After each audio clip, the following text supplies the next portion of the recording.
Hello and welcome to another Your Partnerships Meets. I have Clive Kessell in the studio today. Hello, Mr. Kessell. How are you today? I'm fine, grand and dandy, thank you. Having travelled down the A30 and it wasn't raining. Oh, imagine that. Imagine that. So we were talking off air before we came on, and a little bit shifting times and things happening. So, with everything that's happening, is it a good time to engage with Mr. Kessell? I think it might be. Well, the main role that I love, in fact, and that I undertake is mentoring. Someone who's got a side hustle, someone who's an entrepreneur or budding entrepreneur. Hmm. They've got this amazing idea. They thought of something that can change the world, but they just don't quite know how to make it commercially Yep. viable. And I think one of the roles of mentors, one of which, there can be up to six, in my opinion, in an article from the YP magazine, like Q1 last year, I identified the six different mentors that a Mm. person could have. There's a PDF version available, so if anyone wants it, contact me via LinkedIn, Facebook, Or Instagram. hit DM this and we'll send it. Perfect. Um, so I think there's a lot of people out there looking for support in their side hustle and new business opportunity, and that's probably at the moment about 60% of what I'm Mm. doing.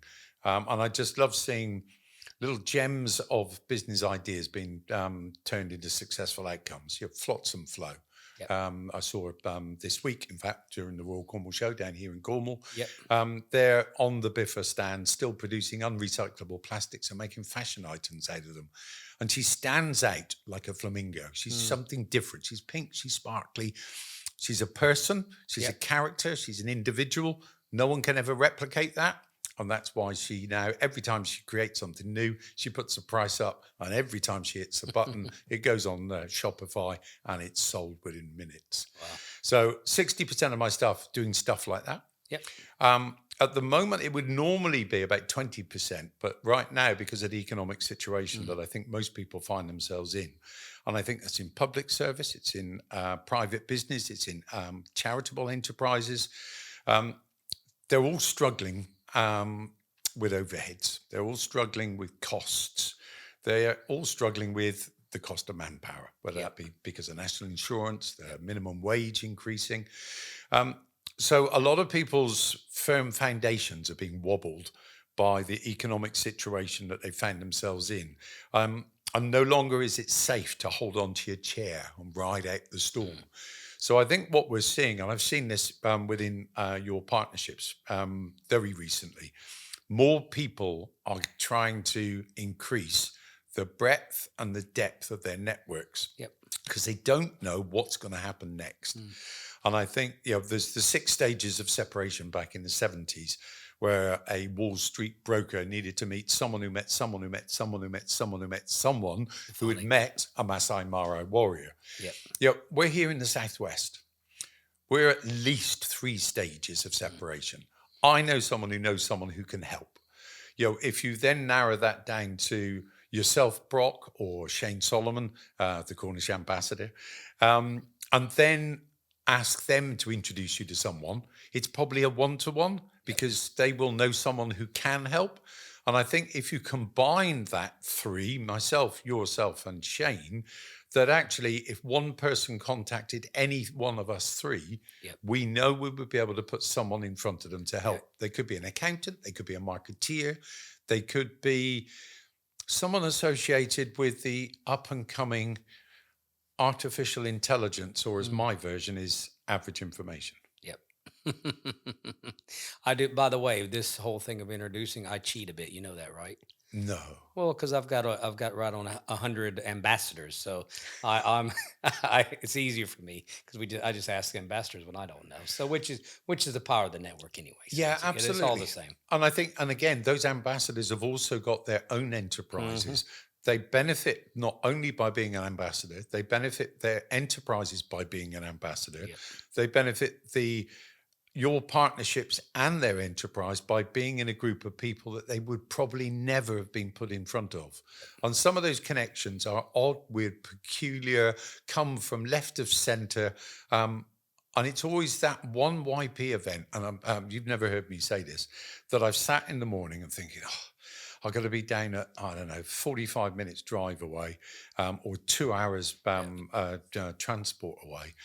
Oh, do I really want to go? And it's every time that I go to one of those, I pick up an introduction, or a client, or a prospective person that I can introduce to someone else. Yeah. The power of the network is massive. And if there's anything you want to take away from this, connect with your local network. Don't be afraid to ask questions. Always find a very welcome ambassador to tuck you under their wing and introduce you. And literally, you will exponentially grow the number of people that you're connected to. Yeah, absolutely. No, I appreciate that, and it is true. And you're not the only one. I've do I really need to do this today? And usually it's those days you get the most out of it, in it? It's Absolutely. amazing. Yeah. Absolutely. So this stack of books here, I believe there's an actual formulaic message you're going through here. So over to you, Clive. So the methodology that I have with most clients, some are each client is dealt with in a specific way. They've all got their own needs, their own wants, their own background, their own je ne sais quoi, their thing that they want to do. But if I whistle stop you through the first introductory meeting, which is always free. So if you're thinking, I can't afford this, give me a shout. We'll do it over Zoom in a room. Made me buy you a cup of coffee. They can sometimes buy me a coffee, but AI has definitely not got to the point where they can actually scan me a cup of coffee and I can then drink it. Yeah. I have been sent a scanned picture of coffee, just for those that know. The person who's listening to this who did that, I will never forgive you. So the whole storyline starts with being a flamingo. Obviously, you don't need to be a flamingo. You could be an orange elephant, or you could be a green zebra. What I'm trying to do is to get you to stand out from the crowd, be different. In a world where everyone is trying to be the same, and we'll come back to AI and average information and ChatGPT and Google AI and all of these tools that are out here. But for you to be different in this world, you need to stand out like a flamingo. The only reason it's pink is because it eats pink things. There is such a thing as a white flamingo. Yeah, it stands on each leg for about 4 hours at each time. And I won't ask you to Google it. I'll give you this one. A collective noun of flamingos is a flamboyance of flamingos. Come on, everyone wants that, don't they? Then what I'm looking at. This book I only came across relatively recently. It's Ikigai. It says the Japanese secret to a happy life. Now, first and foremost, I don't believe that's possible. Don't search for the eternal hope of happiness. Do search for the eternal hope of contentment, being content in your own skin, in tune with yourself, and living your best life. On the back of this book, and again, all of these are available on Amazon. We're not sponsored by Amazon. No, other sources are available. Yeah, yes. but maybe that's an idea. We'll come back to that. It goes to, everyone loves a Venn diagram, and on the back are 4 interlocked circles. Doing what you love, doing what the world needs, doing what you can be paid for, and doing what you're good at allows your passion, mission, vocation, and profession to all be satisfied. Ikigai transferred into Cornish and back into English means your reason why. Okay. So if you want a meme, get your Ikigai for your reason why. Why? Like that. What then happens, of course, is that there's always a reason why you shouldn't, why you couldn't, why you can't, why you won't do something. You know, your internal critic, or maybe just your limiting beliefs. You little chimp. We love it's a frog. Yep. Yeah, but it looks like the front end of a chimp. I couldn't agree more. I meant, and when you said about the saying, I meant the little chimp on your shoulder saying you don't do it, can't do it. That's when you got to eat your frog. Exactly. On the left one is literally the little red one saying, you can't do that. Yeah. And on the right saying, yeah, do it. I'm the guy saying do it. But what I'm saying is listen to your inner self. Speak to your bestie, speak to your partner, speak to someone independent, like a mentor or a coach, or maybe someone within your network, your friends, your family, your relations, maybe business. But the one thing that stops us is, I can't start. And if we don't start, nothing will ever change. Yep. So this is a really simple methodology. Eat that frog. Do the first thing in the morning that you hate the most. and the rest of the day can only get better. Yeah, whether that be this morning, I was preparing a seminar for some work that we're doing in the public sector Mm, for a major transitional change yep. going on right now. Um, and I knew I had to go in and edit and copy and paste and check all the fonts and make sure that everything was doing. Oh, such Oh, fun. Such yeah, fun. I'm not that guy.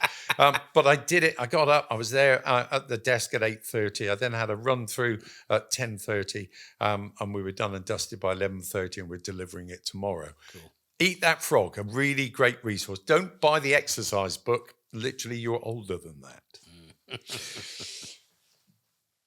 What we then need to do is obviously change some habits. So James Clear, Atomic Habits. If you don't change something that you're doing today, you will not have any room for starting something tomorrow. So if you stop something, you need to only stop it if you're going to start something, or you want to accelerate doing something that you really enjoy. Yep. But don't forget, some things that you want to do can continue. But if you just change 3 habits a day, sorry, but that's what the whole book says. Yep.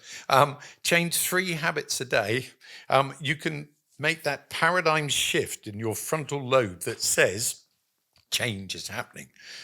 2 clients, both of which are known, Debbie Warburton, GW Accountants, and also most recently Brian Fisher of Yep. Mitra Sales Training, now relaunching following a career in employment. They're doing self-employed work.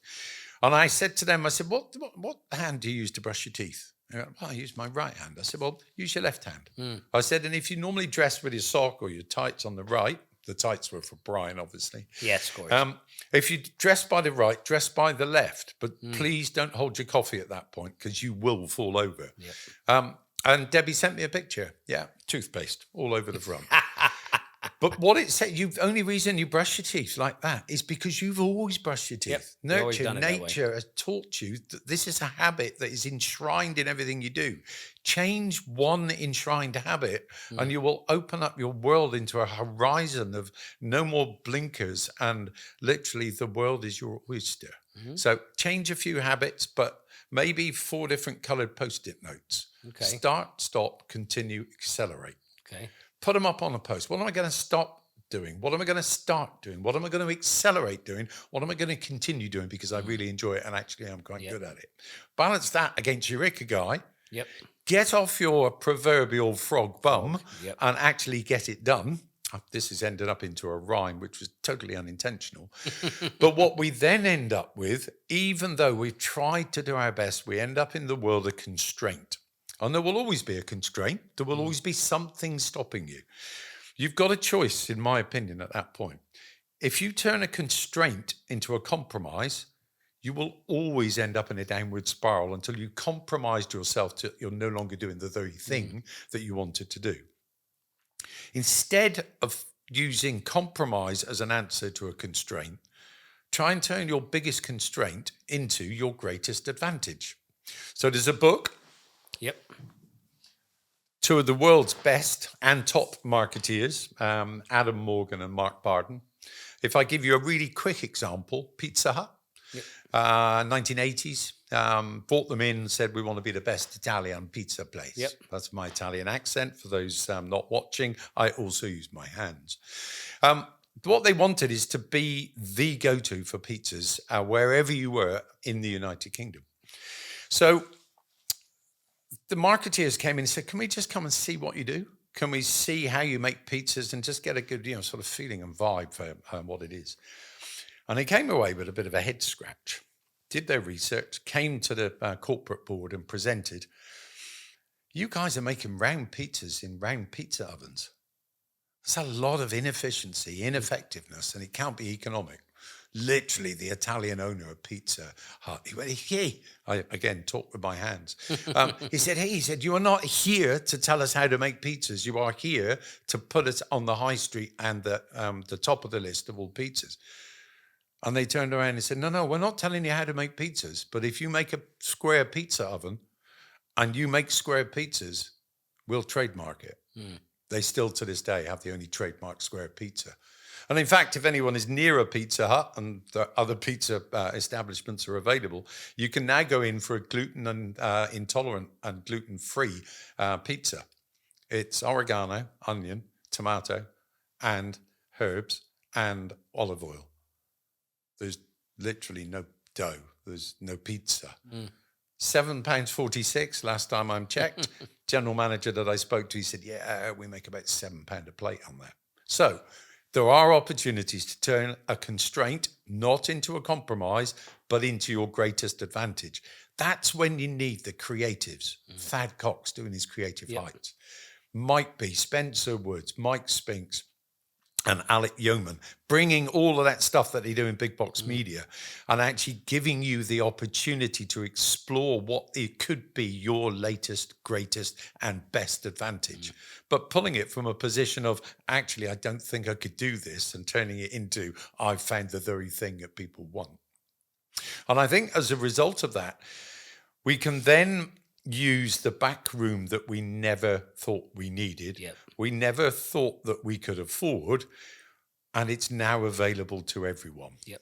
So what's Relatively free as well. I mean, relatively. I Yeah. mean, you can get paid versions, but yeah, why would you not take advantage of it? Yeah. So AI, artificial intelligence, average information. Yeah. Yeah, I think it's probably average information. Well, it So- only can spit out what it was fed. Yeah, correct. And it is learning from history, same as we did. Nature, nurture, institutions we've worked for, educational, academic institutions we've been a part of, maybe bands or choirs or family or friends, or maybe the pub quiz crowd that you meet up on a Thursday night. You've become this person as a result of everything that you've done and things that other people have shown you. AI is doing exactly the same. Yep. And for all of those that are listening now, try and think of the next thing that you're going to think about. Yeah. AI is exactly the same. AI will use historical information based upon the question that or prompts that you give it, and it will give you a response. Your brain's going to do the same thing.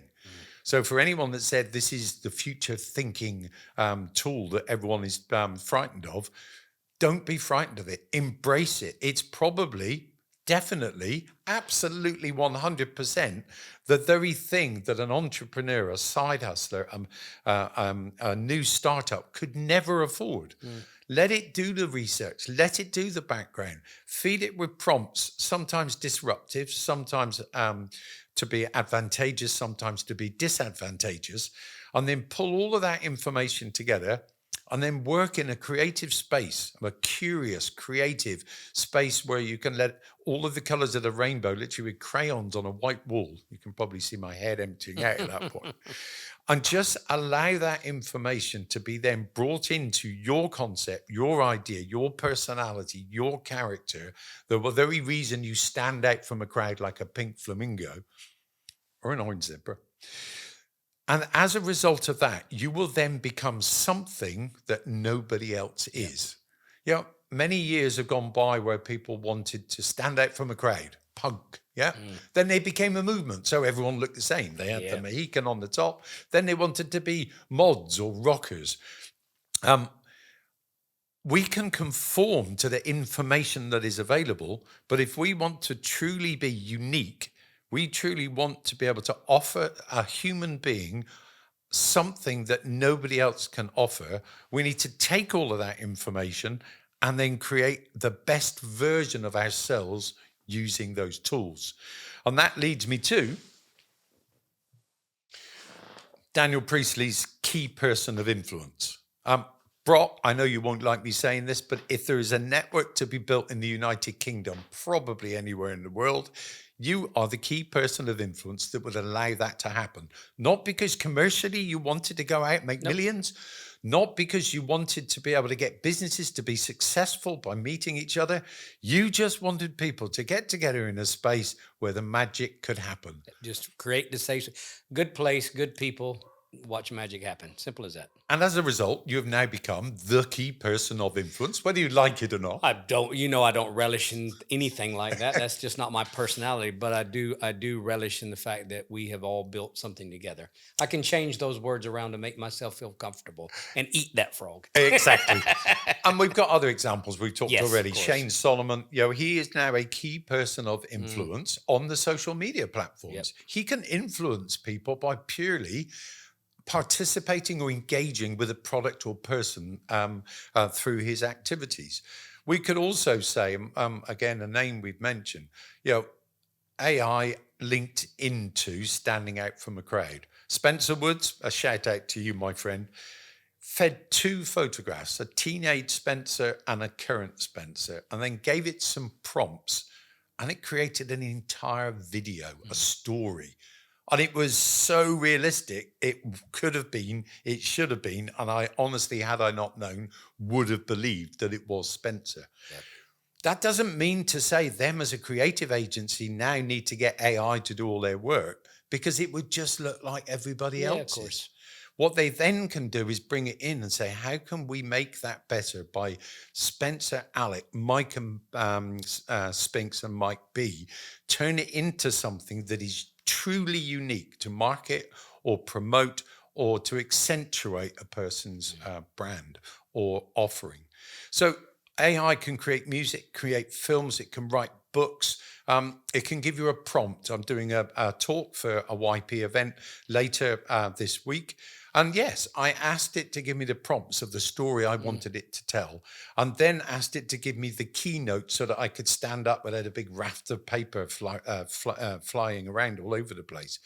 And then I took hold of it, slept on it, came back to it, and added Clive's version of it.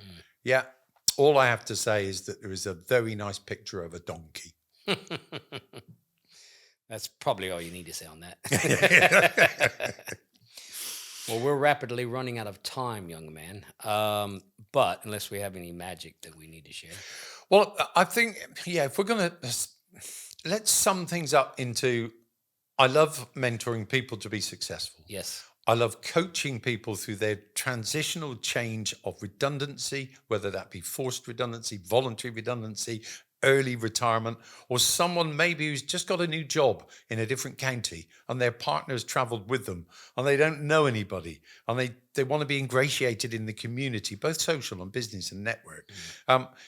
Get to your nearest networking event and engage yourself with an ambassador to allow them to bring you under their wing and show you what there is in whichever area, whether you're being in Reading or Cornwall. The relationships that you form and forge at that point will go way beyond the United Kingdom.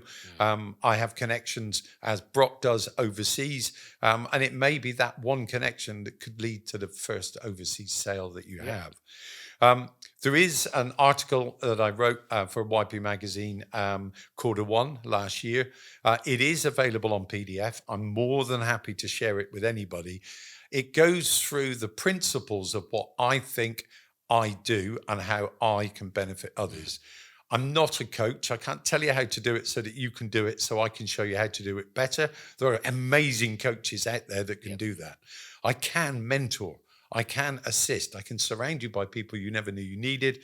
And I will also explain that I'm only one, maybe two of the 6 mentors that you need. So sometimes, as Tinkerbell would say, if you can spread a little bit of Tinkerbell dust, you'll get everyone who's ever watched a Peter Pan movie, whether in a cinema or in their home, to say that they believe in fairies. Because if you don't believe in what you're trying to achieve, then you're never going to achieve it. Well, on that bit of magic, we are going to wrap it up. Running out of time here at the magical Corker Studio. Yes, the best in the Southwest. And also speaking of best things, looking forward to the. I know you've been helping the guys out. The West Country Business Show. Can't wait for that. The 18th of July. So it's going to be a magical day once again. But Clive, thank you for joining in the studio today. Thanks for all that you do, and from the bottom of my heart, thanks for everybody that you've helped. And if we put those people in a queue, there'd be quite a long queue by now. So really appreciate all that you do as well. So hand it right back to you. I love doing what I do. And while you're on the West Country Business Show, if there's one thing if the only reason you're coming is to do some speed networking, I'm going to be leading it. I will be laid on a jacket and there will be a few surprises. And I'm going to be leading the one-to-ones. So there we go. So meet in Clive's corner and then come to my corner. We'll make some more things happen as well. Perfect. Thank you very much. Thank you, Corker Media. And thank you, Clive Kessell. Thanks, Brock. See you later.